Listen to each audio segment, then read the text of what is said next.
Now, Lloyds Banking Group has set aside more than £3 billion to cover the cost of paying compensation to customers who were missold payment protection insurance.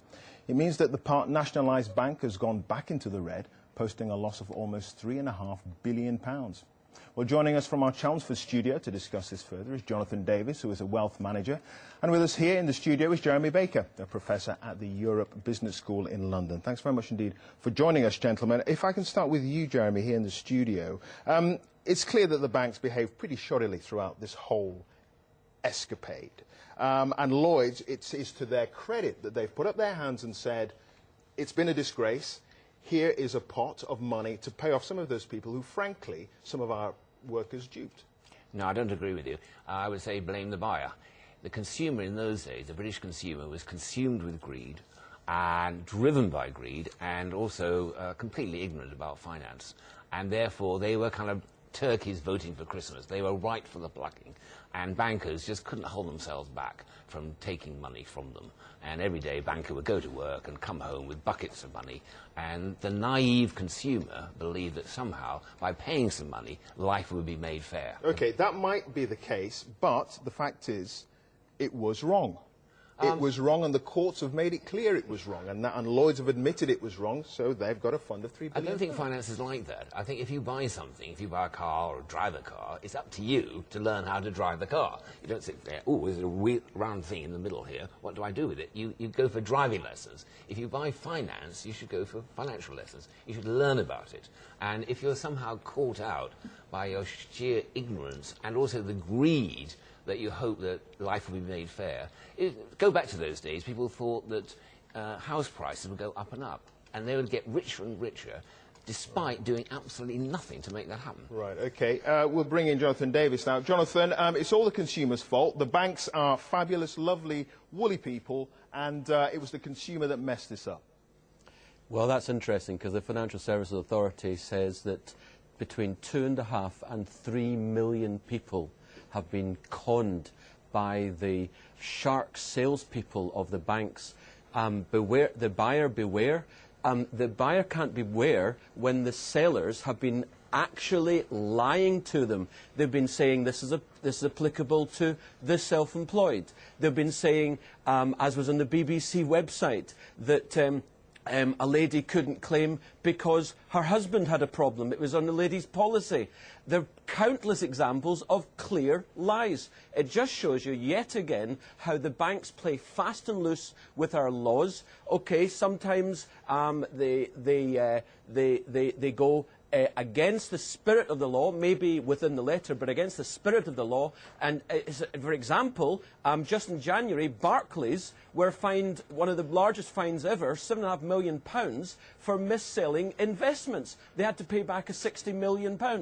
Well, you know, it's just another example of how banks are running roughshod over their customers. Sure. I mean, Jeremy Baker here in the studio, I mean, the fact of the matter is some people could not get the credit card or whatever it is they wanted without being forced to get this kind of insurance. Well, they didn't read the lettering on the form that they signed, so but they got to blame surely themselves. the bank should be steering them in the right direction. I mean, you know, the salespeople were telling them this. Well, obviously, I agree there is something wrong with the banks, but my main point is what's got to happen next is a restructuring of the British consumer. They've got to learn much more about finance. I would say in school, why have maths? Why have algebra? Why not have finance? Why not have tax?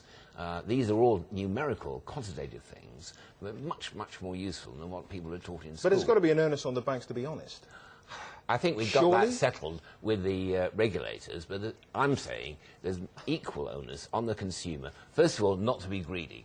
This contract was just far too good to be true. It basically said, pay the bank some money and life will be fair. Even if you lose your job, don't worry, the bank will look after you. Well, that's never going to happen. OK, Jonathan Davis, the fact is, some people didn't read the small print, did they? No, they don't, because they took on trust the, quote, advice that they were being given. It's absolute arrant nonsense to suggest that the banks aren't at fault here. It's as simple as that. It's arrant nonsense. The banks were conning people left, right and centre. 2.5 to 3 million of them.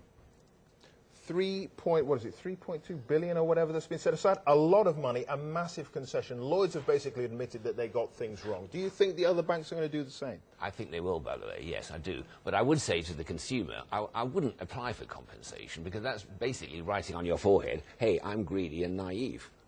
You know, just the act, no, but if people feel they've been diddled, they should get compensation. No, but why were you diddled? Because you just didn't read the small print. Because the banks were sharks, which you've admitted, and the High Court have admitted, and it has to be said, Lloyds have now admitted as well. That's why they've got this money for the fund. No, I would say someone like Jonathan Davis exploits those who are weaker. Jonathan Davis has maybe a mobile phone. That was made in a sweatshop in Asia. He doesn't write to the sweatshop and say, here's another £200 to make the price more fair. He exploits the people in Asia. When people are so naive and so much playing the victim, it's pretty inevitable you're going to be exploited. And then my lesson for the future is, consumers, you really must learn much more about finance. Jonathan Davis, what do you say to all that?